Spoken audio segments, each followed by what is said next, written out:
Well, John, what a result, what a performance, a special night at Fratton Park. How did you find it?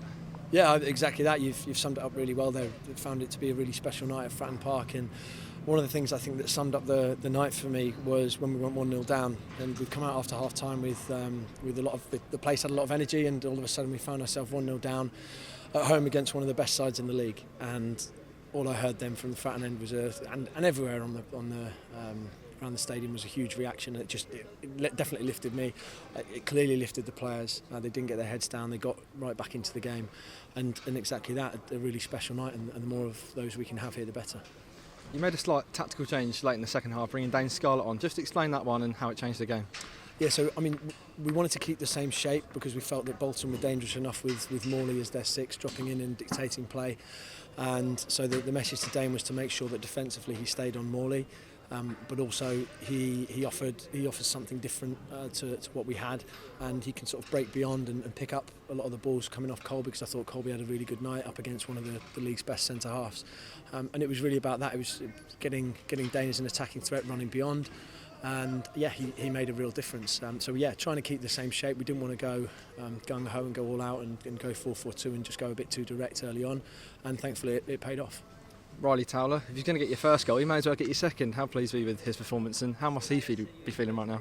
Yeah, I mean, I think he's absolutely he's ecstatic. He's thrilled. He's such a nice kid, Riley, and he's worked really hard. And since I think he's been in the building, and certainly since I've come in, and it's brilliant. If you can add that sort of threat to your game as a centre half, then you're going places. You know, that's one of the things that we want from obviously all of our players, more goal contributions, but particularly as centre half, so you can get a few from set pieces every season. Then you're in a really good spot. So really pleased for him. Colby Bishop with the third goal. How important is that for him? Yeah, I mean, I suppose it will be for him internally, but again, it does make a difference to me. In terms of Colby's performances, that's what I'm focusing on. It does make a difference to me because I want him to score and want to win games. But it's Colby's performances that I'm focused on. It's what he does for the rest of the side and what a nuisance he causes. And it's a nuisance with a lot of quality. He's not just a big man that we hit it to, and he can't trap the ball. He can do a lot, to be honest.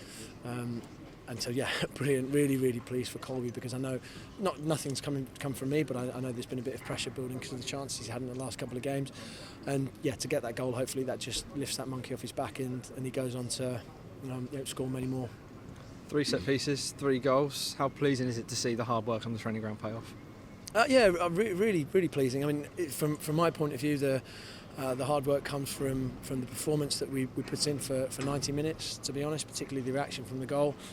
If we're looking at the specifics and digging in, that's Joe Perdomo that deserves the credit for the set pieces. He spends a huge amount of time doing them, and he puts a whole lot of detail into it that just makes my life a lot easier, because of the amount of work and the amount of time he takes off it. And it's brilliant to be able to trust someone who's that good at doing it and has got that much knowledge, and more importantly, the lads love him. They take on board what he says clearly, and it's really pleasing from that point of view, because set pieces are massively important.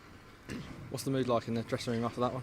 Yeah, I mean, it's probably, as you can imagine, they're all ecstatic, and it's one of the strange things in football, that you need to try and harness that energy and the joy and everything that they've sort of shown in there tonight, but also just make sure that we keep our feet on the ground. It's without being putting too much of a dampener on it. It's make sure you go again. You have to do the right things, and you have to recover tonight, recover tomorrow, and come back in on Thursday ready to go again, because we've got a really big game again on Saturday. And I know I said to the lads, I sound a bit like a broken record saying that, but unfortunately it's true. So yeah, really brilliant atmosphere, and hopefully they enjoy it, but not for too long, and they're back in training on Thursday. And just one final one from me. Tom Lowry returned to the squad tonight. Didn't manage to get on due to the context of the late drama, but how pleasing is it to see him finally make his return to the squad?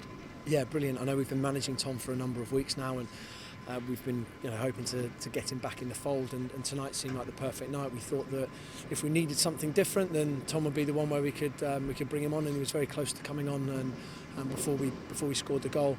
And then it just it turned into a game where I thought we were really on top with the players that we had on the pitch at that time. So Tom will get his chance, there's no doubt about that, but he's been excellent in terms of his preparation coming back, the way he's trained, the way he's worked, and obviously we all know about the quality that he has, and I'm sure we'll see it very soon.